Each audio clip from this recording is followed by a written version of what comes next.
And I'm hoping that somebody will not say, can you get to the point already? I have no time to waste. All right, thank you so much. Yes, I can see that everyone is ready. Okay, as I said before, we're going to move fast. And please, you would pardon me for that. I love to teach slowly, but I can't do that today. So this is what our session map looks like. Today, there are two major parts to this session. And the first thing we're going to do is that I'm going to share some ideas for sustaining relevance. From those ideas, we're going to derive 3 A's. And those are some A's that you don't ever want to forget. And of course, we're sharing these ideas, as I said, for us to know how to sustain relevance, most especially when we're living in that time where sometimes the harder you're trying to, cut your expenses or try to adjust, the more difficult it's getting, because you know that there's also a limit to how much you can adjust. For example, as things are changing. So when the narratives change, ideas expire. When the narratives change, solutions expire. So how do you keep up?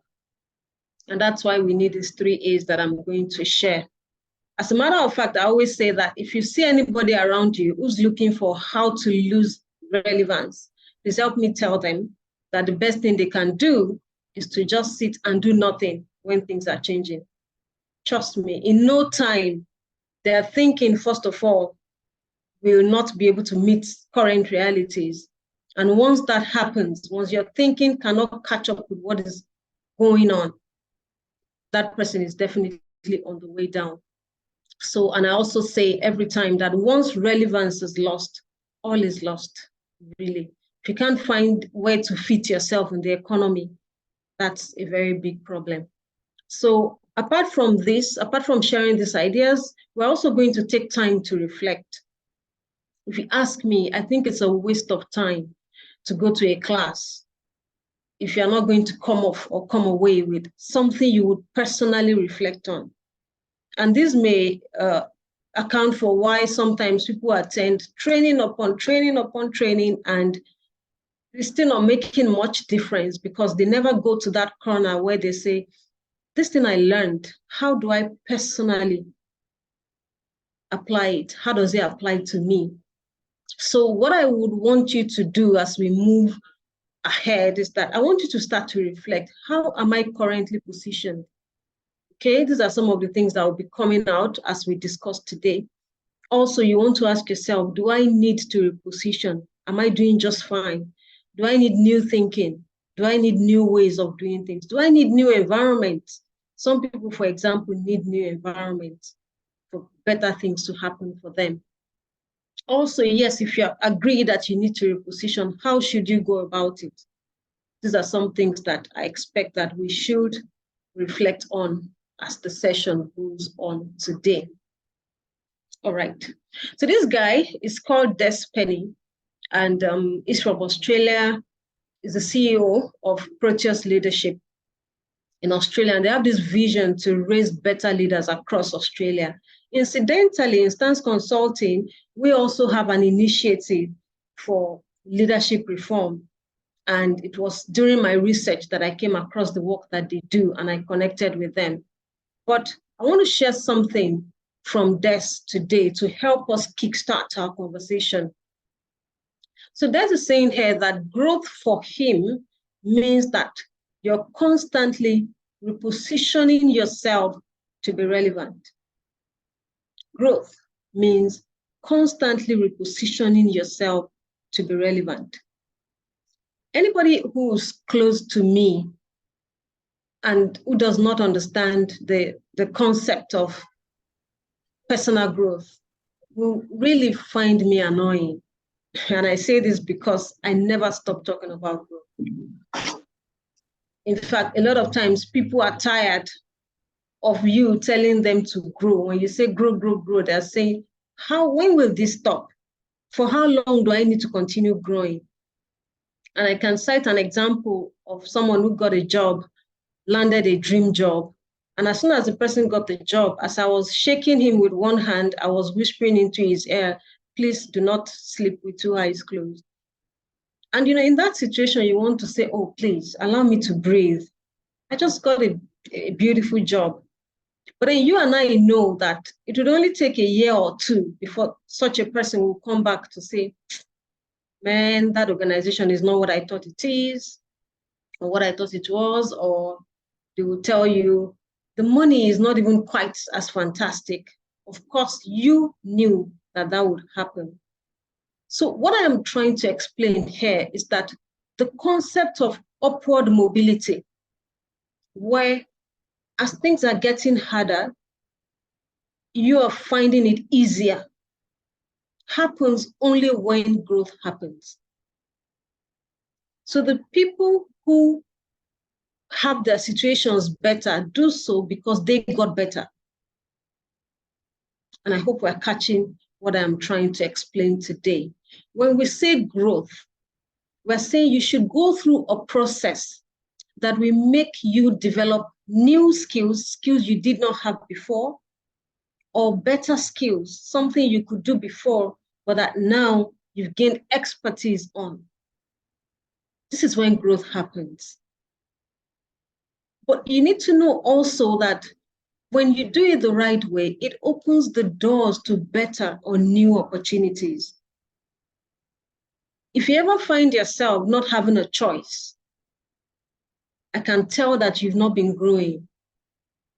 Because when you grow well, you would have alternatives. That's what happens.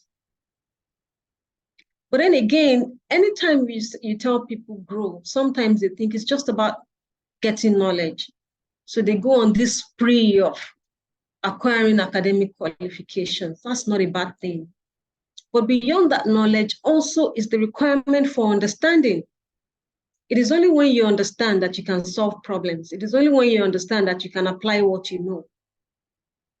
If you advertise for a job in Nigeria today and you want to shortlist, or you don't want too many people to apply, and you say, please apply only if you have 3 master's degree and a PhD, you'll be shocked at the number of applications you get, because people feel that, oh, let me just keep acquiring knowledge. But how many of those people can really solve problems, most especially the problems that we face in the country that we live in? When we're talking about social change, we're also going to see how you can connect what you know to societal problems, which is a major part of our discussion today. So beyond that knowledge, beyond understanding, growth also helps you get better. Getting better only means you're getting wiser. You can make better choices. Okay? So the concept of growth, as I said, should leave you in a better place if you did it well. If it is real, if it is not just superficial. And how are you going to know that it is real? It is going to be hard. I need to let you know that. Seth Godin, I talk about Seth all the time. In his book, The Deep, lets us know that growth that will separate you from the crowd will be painful, because not many people go there. And they also say that it's never crowded along the extra mile. Not many people go the extra mile. So to get to that extra mile, to go through the deep, is a very painful process. And that's the real growth. What does the real growth do? It's game-changing growth. It's game-changing. Anybody who saw you 2 years ago, when they see you again after real growth, they'll have to rub their eyes. Is it the same Faye I know? Wow, see how she's talking. Or is that princess? I used to know her, but then they're doubting, is that the person I used to know? It's game-changing.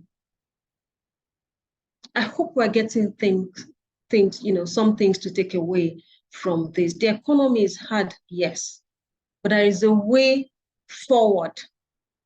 And in my own understanding, the only way to go up and stay up is to never stop learning, to never stop getting better.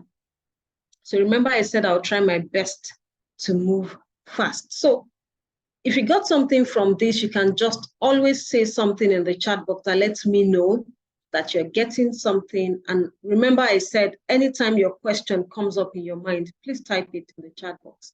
I'll pick it up from there. So we'll do a short exercise right away. Remember, I said, I asked you if you got your writing materials. There is something we call CONI, and CONI means cost of no improvement. I want you to think about your career, think about your business, think about the things that you're involved in. And I want you to write down 3 things that may likely happen if you do not improve on those things for the next 2 years. Just think. I mean, with all the disruption going on in the world today, technology, with economic challenges, I want you to reflect and think. What do you think will likely happen if you do not make an effort to build new skills or to get better in the skills that you already have? I believe you've written something down. Ensure that you think and write something down. And then also, there is something that we call ROTI. ROTI means return on time invested. By the time we're ending this seminar of this evening, it will be 5:30. And that would mean that you have invested roughly an hour into this. What do you think would be your return on time invested today?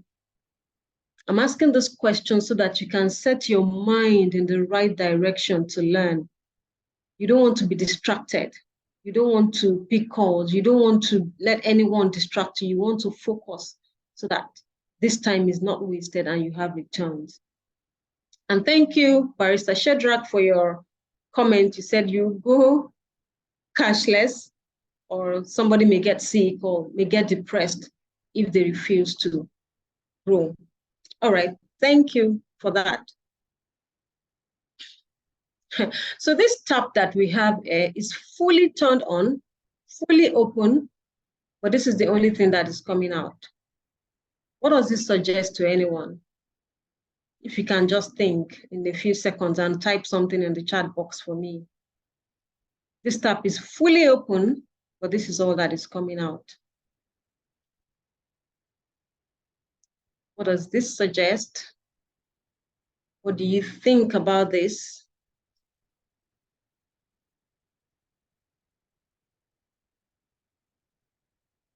Somebody going to type something?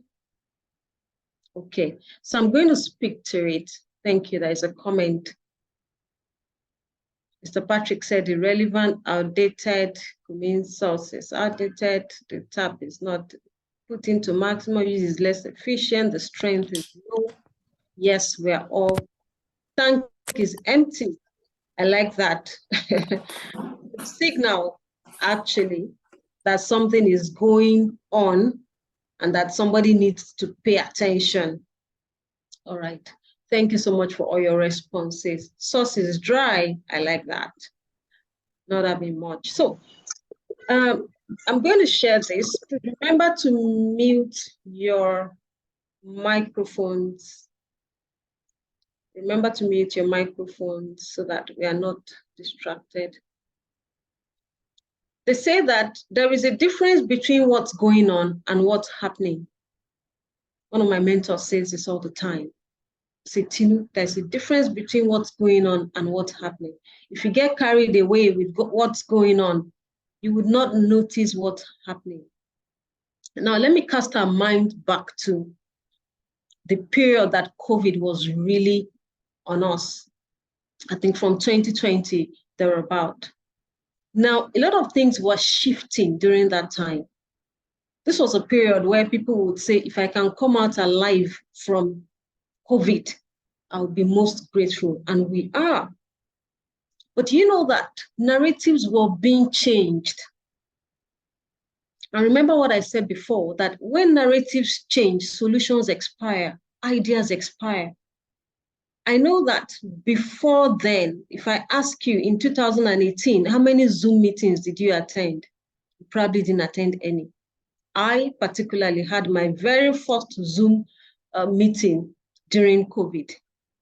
I had never done that before, even though these tools were there.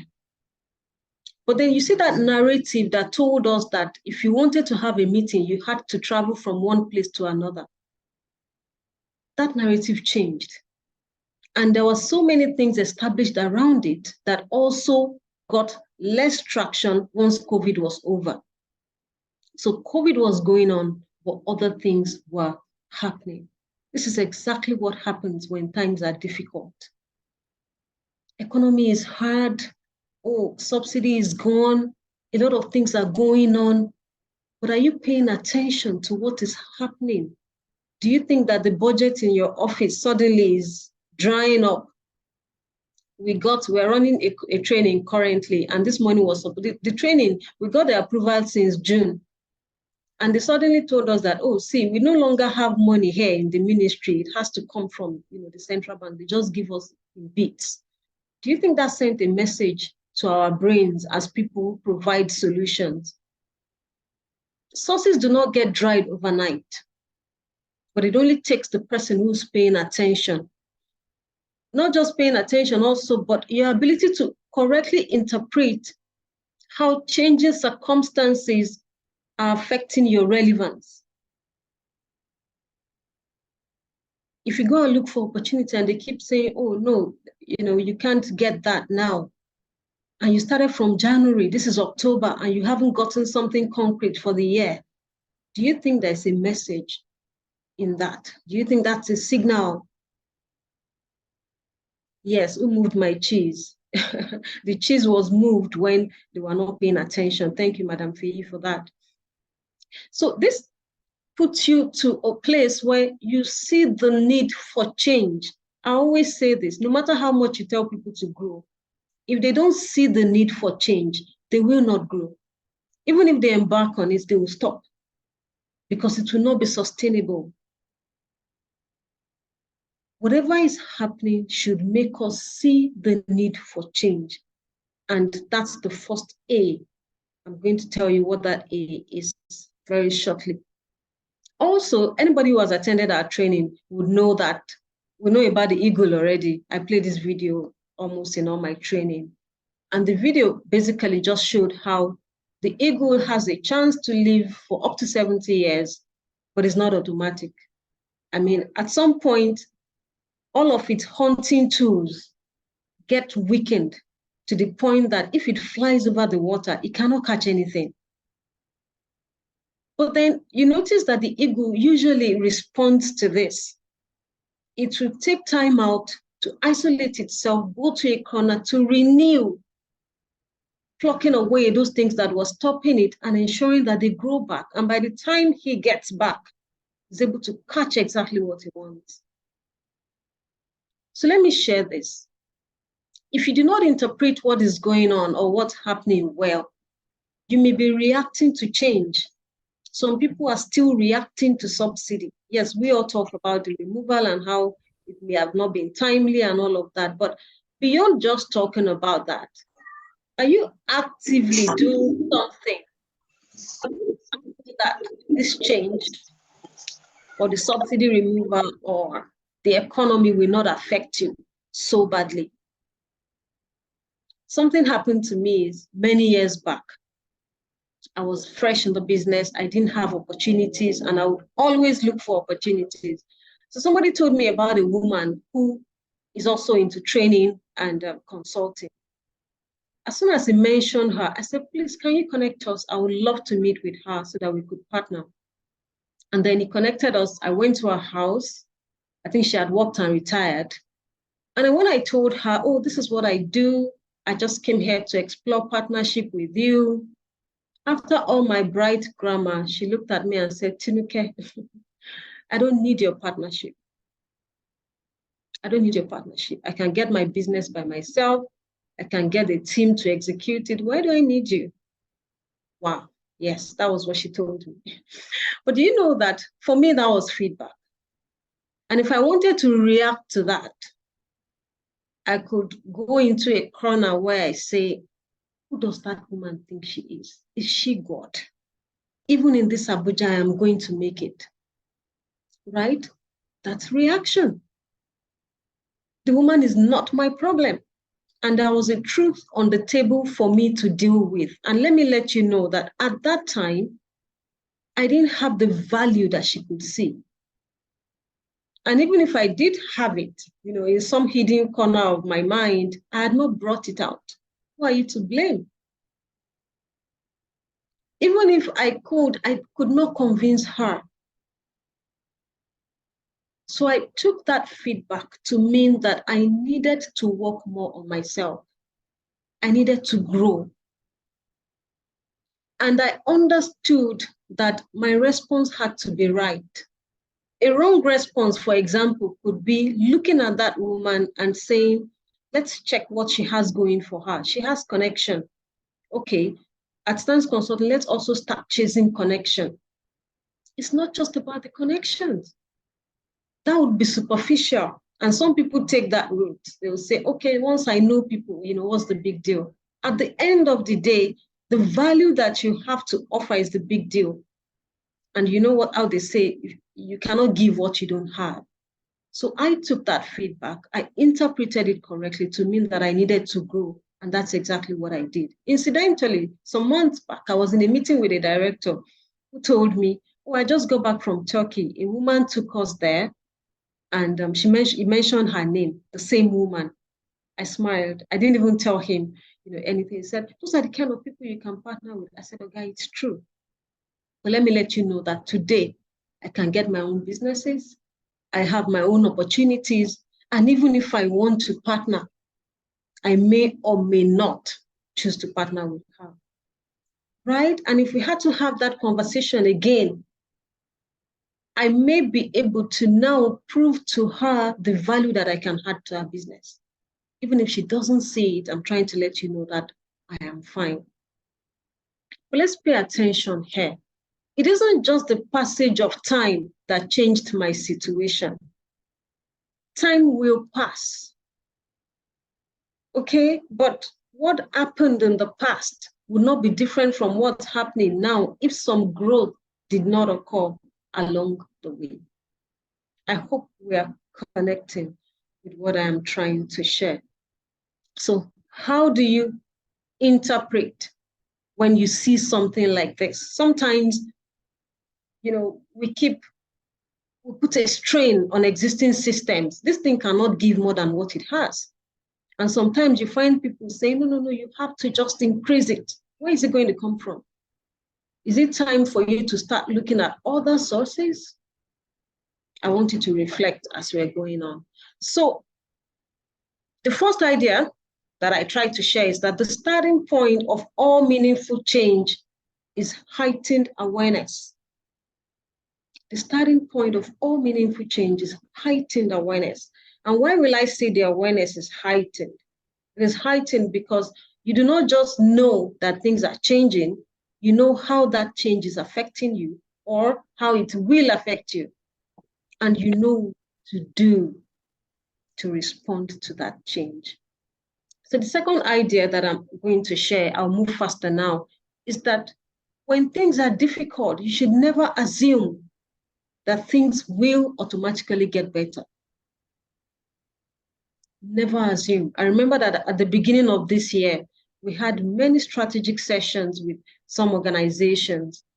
And a particular place that I was having a session, the CEO said, you see, we've never done training in this company before. But when I looked at the landscape of global economies, it dawned on me that we cannot run 2023 as business as usual. It occurred to me that we had to do something differently. So what they did right from January was to call for a retreat where they would task themselves to think and act differently in 2023. So if you're not going to assume that things will automatically get better, who can tell me what the second A would be? Can anybody tell me? What do you think the second A would be? If you type it in the chat box, that would just be fine. What do you think the second A would be? Should I promise a gift for the person who gets it right? Should I just mind my business?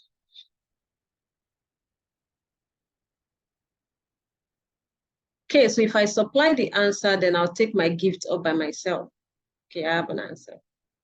Thank you, Madam Fei. Action. So you're going to get a book from us for this answer that you gave. Deliver it right to you any way you want it. Thank you so much. You do not just know that things are changing. You take action. One of my other colleagues in America would tell you that nobody is coming to save your career.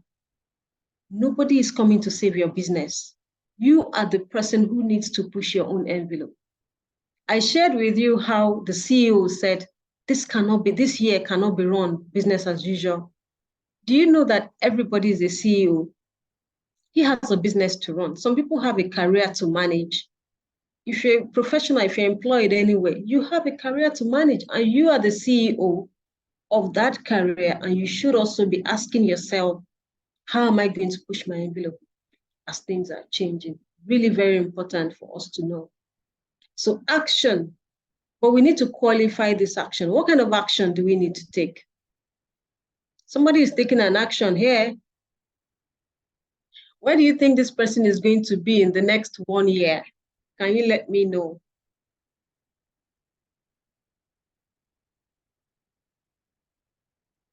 Where will he be in the next 1 year? Yes, that action should be positive action. That person will be on the same position. Okay? The action that we take, this person actually may be exhausted, actually. Thank you so much. So we need to qualify the action that we take. We must take the actions that matter. It is only the actions that matter that will change your situation. If the actions if they're not congruent with where you're going, you're just moving and you will not be able to achieve your dreams, as the case may be. Yes, so I am going now. Priscilla said the person will be dead. That's a very interesting point of view. So the third idea that I want to share, as I said, I need to move faster, is that we must leverage difficult times by becoming comfortable with being uncomfortable. Yes, growth is demanding. Growth will take you to the places you don't like to go. It will make you do things that don't come to you naturally. Okay? So, and someone said that it is indeed in difficult times that we can access the best of ourselves. I believe that. Sometimes when you're pushed to the wall, you see yourself, just bring the best out of yourself, but that also should come from a place of conviction so that you can sustain it. So the third A that I'm sharing with you, I call it adaptability. Adaptability is what happens when you take actions, they feel awkward, but you sustain those actions until they feel normal. That means you've adapted. I remember I always share how when I first started public speaking, oh my God, it was painful to even watch myself. I couldn't look in the eye of the people. I could not, it was just terrible. That's the word to use to describe it. But I did not let my mistakes stop me. I adapted. I put myself out again. I did it again and again and again until I became comfortable doing it. You know, they also say that if you're always comfortable, it's a sign that you're not grown. If at every time you're comfortable, it means that you're not doing something challenging or demanding enough. So let me ask you, when was the last time you struggled to get something right? This will let us know the last time you learned something new. Okay? Yes, it's been a fantastic journey. Thank you for all your responses so far. What we've tried to establish, as I said, are the 3 A's, the first being awareness, the second being action, and the third being adaptability. You know, some people actually try something new. When things are difficult, they say, oh, this is the time for me to do this. They tried and they stopped. They didn't adapt. So we must sustain our action once we found out that that action will take us forward.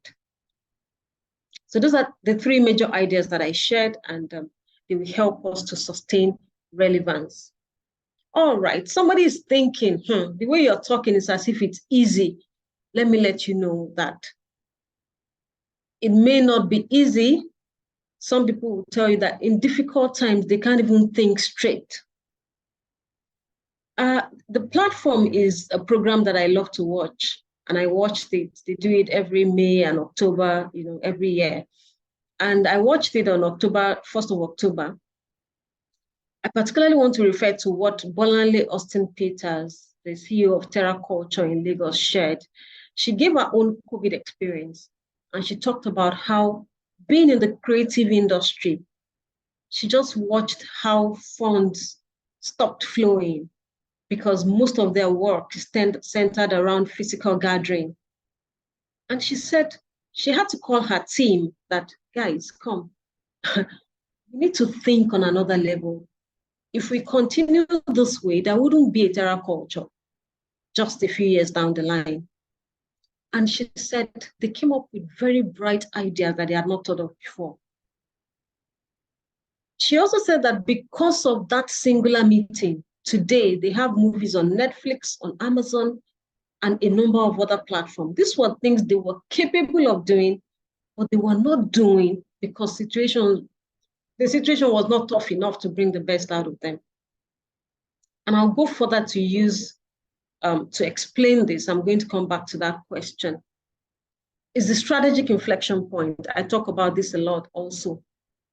The inflection point is that point where the rate of change is so fast, things are happening such that your old methods are not giving you results anymore. Subsidy is removed, how much you used to spend to fuel your tank, or is no longer what you're spending, and things are changing so rapidly. At this point, two things can happen. If you're running a business or you have a career or even in your personal life, when things are tough, you can either go up or go down. The people who deceive themselves to say, I've been stagnant, there is nothing like being on the same spot. If things are moving forward and you're on the same spot, you're gradually going down. So what do you need to do to go up? As I said before, you need to respond. Being aware, taking the right action, and being adaptable. The G that I put here, the GNF, G means growing, networking, and having faith. This will take you higher than you were before. But then if you decide to react and blame and get angry, is downward. Okay? The person who propounded this, he shared, the inflection point is a point, is the way you think and act. What have you observed career or your business lead?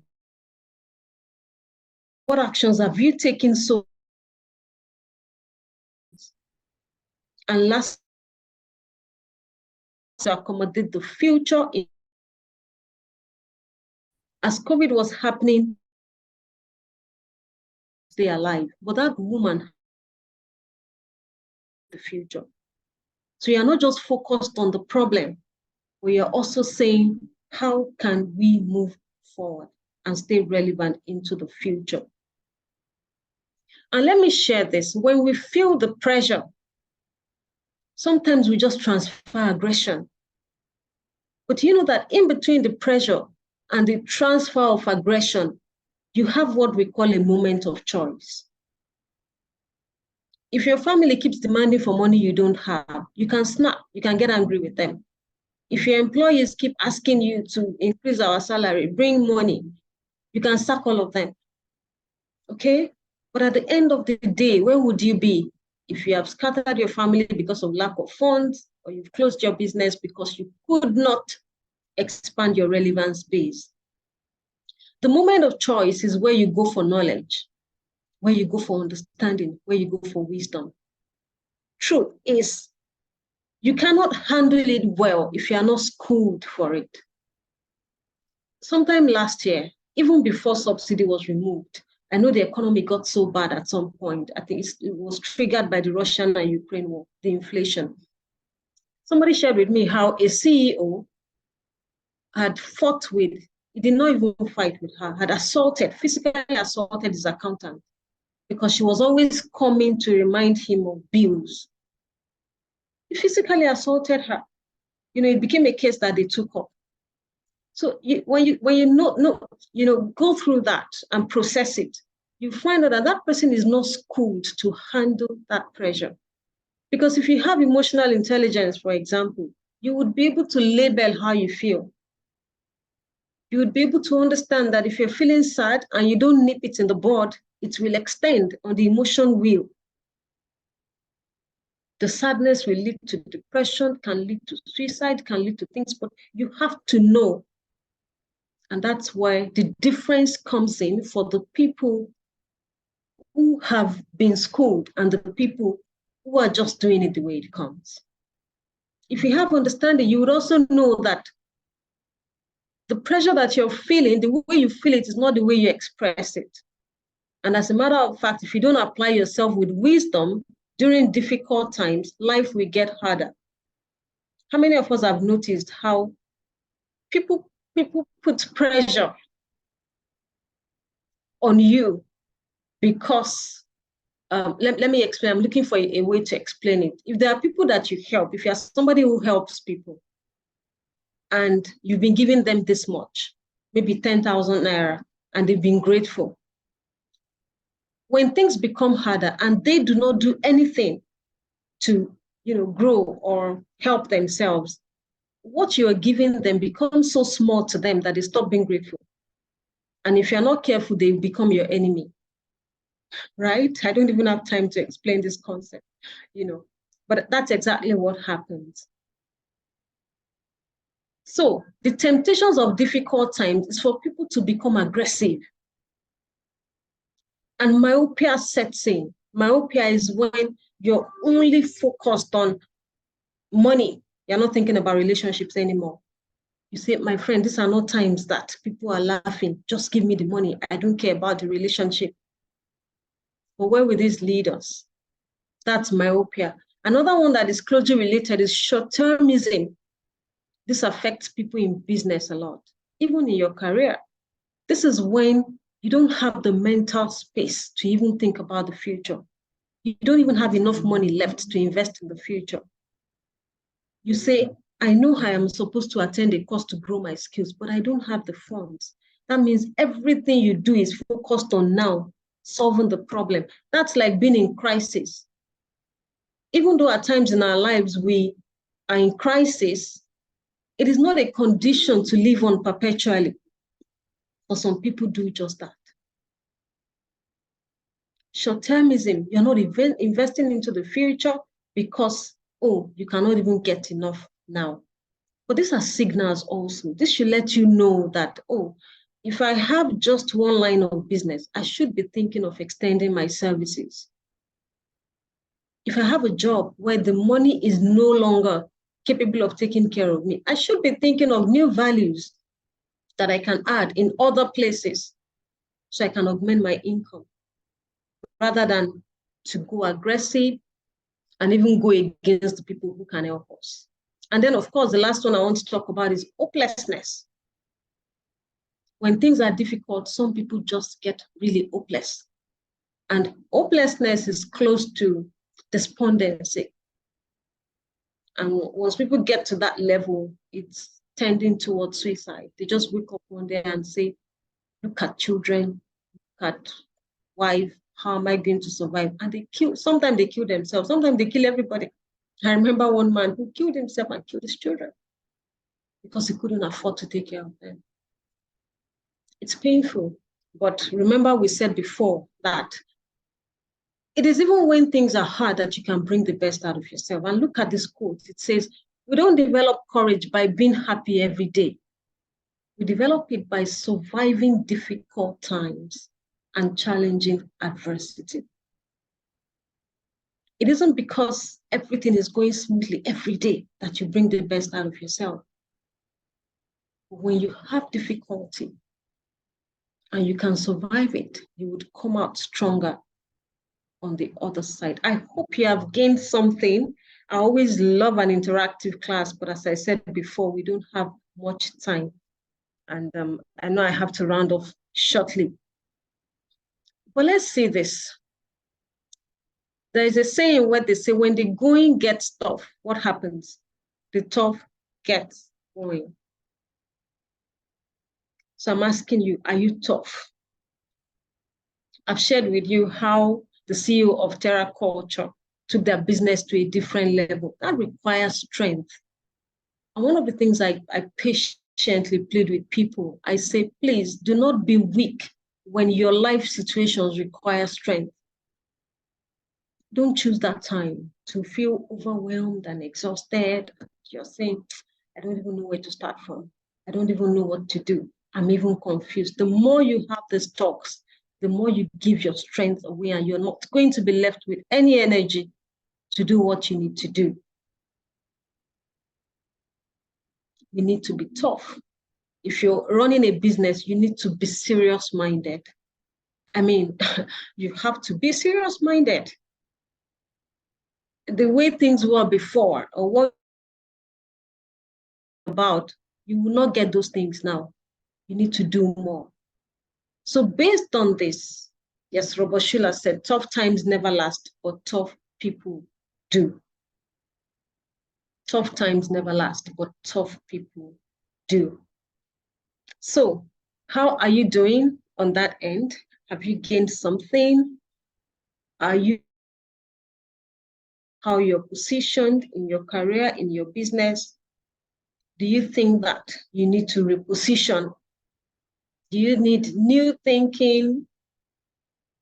Somebody said the question is, how do you get strength? I like that. I like that. And, you know, I would always tell people that, first of all, the people you're surrounded with would either be your helpers or they would, you know, bring your downfall. Because if I am telling myself, Tinuke, you can't do it, and I tell that to someone around me, and that person said, what, Tinu, we can do it. I have seen this person do it. I've seen that person do it. Let's sit down and think and take, you know, to get something meaningful out of this situation. Do you think I'll get some strength? But if I talk to someone and the person says, it's true, Nigeria is scattered, nothing is left. In short, we are dead. That situation. So your association is what you start with. After you can give yourself the self-talk, you are now aware. Part of your action would be to quickly surround yourself with the kind of people who are going where you want to go. There are some people you speak to twice in a year, and that's okay. If you choose to speak to those people every day, you'll go nowhere. So mind your association. And then once you're in the right environment and you start to grow, you notice that you're developing more courage. I know that anytime I register for a course, before I am done taking that course, I have more courage to move ahead. And that's because I'm learning in the right direction. Okay, so I'll speak more to that. But thank you for that question. And please remember, I told everyone else, type in your questions so that we can get this. So this is what we said we would do. I've shared the 3 ideas, and I've share with you how you can expand your relevance base with social change. Social change is a very broad concept, and I'm not intending to explain everything there is about it. But I just want to highlight how, if you live in a country like Nigeria, challenges, you need to now know that the challenges make the opportunities. If the challenges were not there, the opportunities would not be there. We're not saying the country should remain the way it is, but it gives room for growth. If you have a career, for example, as a craft, and apply your expertise to social concerns will help you expand your relevance base. A doctor who treats people who are sick can start to think, what if I teach these people how to stay well? And you can choose to do that free of charge, or you can charge money for it. So long as you have good enough value, somebody who is in the social world or any kind of field can say, I see how parents struggle with children who abuse drugs and all of that. I have a concern. You can learn something that helps you counsel people. And when you open up a service and you're truly delivering value, people will come and pay for your service to help prevent challenges. So it's time to start thinking around these things. And you find that, just like Madame Faye said, you find that many people are already thinking along those lines. You cannot just be living in terms, I use that to say, not doing anything or not tapping into the challenges that exist. I'll share with you what we did, in our company as a business, for example. You can do social entrepreneurship. Create those services that will solve societal problems, and you charge. Nobody will tell you not to. But it's going to start from a place where you have better awareness and you're more concerned for those challenges. So somebody will tell you that, see, I'm in over my head. I cannot even solve my own problems. You're telling me to solve societal problems. And that's where we miss it. Because Zig Ziglar said, if you help enough other people get what they want, you will get enough of what you want. When we went into the energy industry, for example, it was oil and gas. You see that all of them are rebranding now. I saw a challenge. We were having a training for one of the oil companies, and I just noticed that there was this wide gap in knowledge. The participants didn't know industry trends. I said, wow. While the person I was working with said, Tinuke, it's appalling. These people don't know what they're supposed to know. It's so appalling. I saw that opportunity. I went to school to study, to get certificates. And by the time I was done, we created a curriculum that we call the Energy Intelligence. And let me also let you know that you don't need to start from scratch. What you're already doing to those problems, and you'll be able to do it on a wider scale. We do leadership, we do strategy, we do change management. So I see the gaps, how they don't get strategy right when they want to solve a problem, how they struggle with change management. You just scale. But the truth is, you cannot scale what you don't understand. That's where being serious-minded comes in. Sit down and ask yourself, if you have a job and you say you have a career, what have you done with that career? Have you been working in it and not working on it? Working in it means you go to work every day and you come back. But working on it means that you're thinking, how can I take it to another level? So social change, as I said, you can do it. Many people are doing it, but some people just do it superficially. You go for real. Deliver values. You know that something is valuable when it changes a life. As John Maxwell said, nothing is great until it changes a life. It isn't just about talking, but how does it help people get better? How does it help them get started? And you also need to be clear. If you're trying to get people to subscribe to something, and even you are struggling for clarity, people will not subscribe to what they do not understand. Also, you need to be tenacious. This is the other thing. Sometimes people think, oh, because it's social change, the moment I come out, everybody will just subscribe. No. It will still take you time. And as a matter of fact, you may even discover a funny human behavior. People will rather go for entertainment more than they will come for what is life-changing. So you need to prepare your mind for that. And I'm rounding off. I don't want us to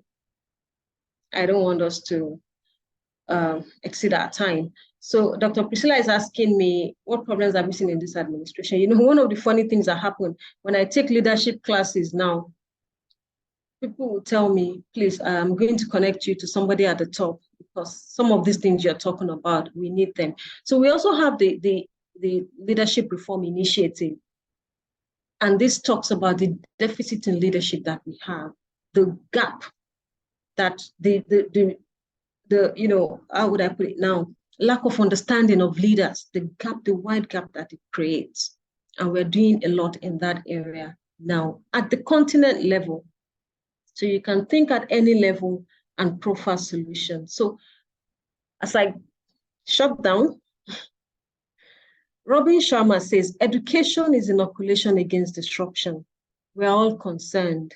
Things are changing. How am I going to make it? I will advise you go for education. And when I'm talking about education, I'm not talking about the horizontal education that makes you acquire degrees upon degrees. I'm talking about vertical development, the ones that expand your capacity to do, the ones that helps you solve problems, the type that helps you apply yourself better, and also the one that lets you bring the best out of yourself. This is the kind of learning that we cannot afford to stop. I hope you got something from this. And I'm going to tell you also, you need to daily reflect. Do I know what matters at this time? You're going to know what matters if you know what's happening versus what's going on.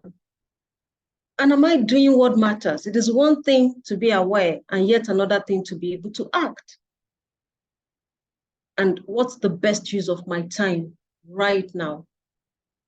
Bearing in mind that you can't just be consumed about what's going on, also without thinking about the future. Oh, I did not see the question about retirement. Somebody said today we have very many young people who are retired but fall back to nothing. How can they be helped? So anybody can be helped by learning better. I have seen how knowledge can transform your life. Understanding can transform your life. The wisdom to know what to do can transform your life. Get into the right circles and just keep learning. Keep learning. You can take your life from zero to something meaningful when you learn. But when that gap is there, when you don't know what to do, you really cannot do anything. You can't do much. What percentage of your monthly income do you set aside for your education? So it depends on what education you want to get and how you want to get it.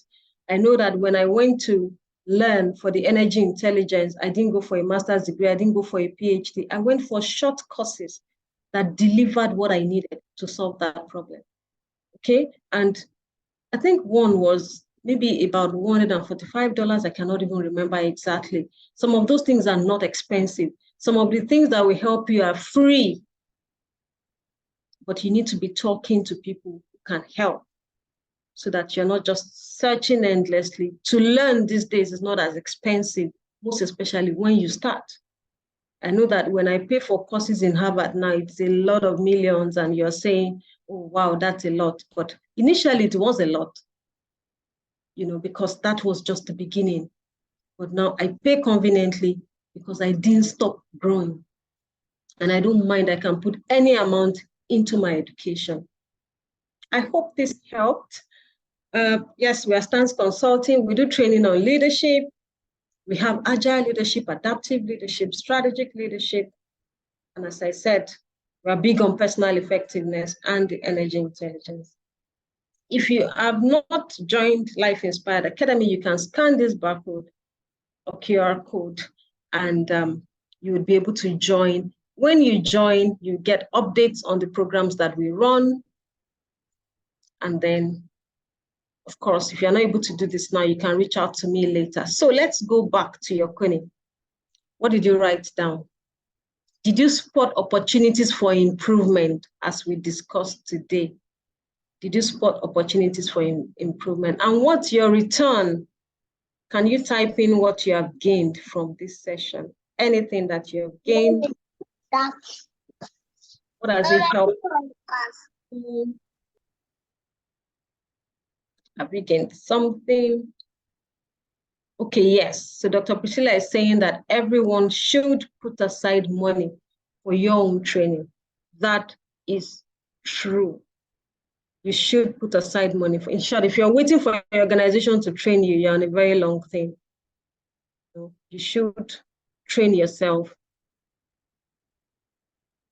Yes, somebody said when you save money and you wake up, you know, all that you have saved is gone by decision of your government.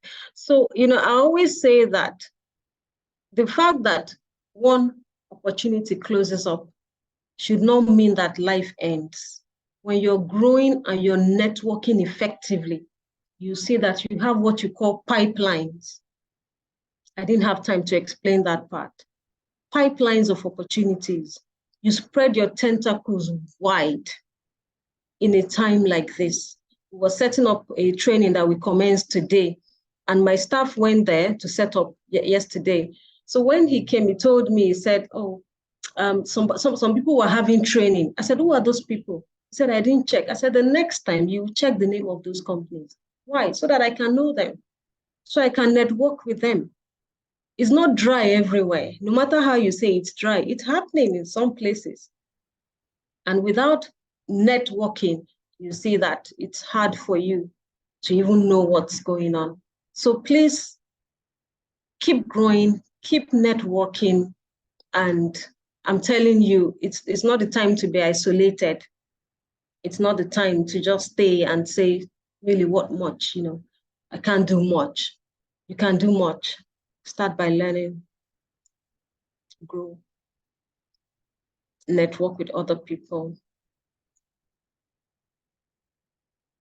Yes, Dr. Priscilla is also giving us another wisdom here that no matter how hard it is, you don't eat your seeds. I agree with that. So the other thing is that when you see that your seeds are getting so small that you have to feed on them, it's a signal to you that you need extra sources of income. You need new environment. You need new people in your life so that you have new opportunities. All right. I can see your feedback. Thank you so much. Networking is very important. Yes, absolutely. Gives you room to showcase yourself. I'm afraid that's all we can take today. And remember, I said this is just an abridged version of this course. I really could not cover everything, you know, as we ran. But if we're going to run it again or run a second part, I'll definitely let you know. So we've come to the end of the session. Thank you for your time and attention. I believe it's been worth your while. So we recorded it, and I'll ensure to share the recording. If you're in our groups, you definitely get the recording. You can take your time to watch it again. I know I rushed in some of those places, but you can listen to it now in slow motion because I was rushing. All right. Thank you so much, everyone. Thank you. Catch up with you on our different platforms. God bless you. You're most welcome. Thank you and God bless. Amen. Thank you too.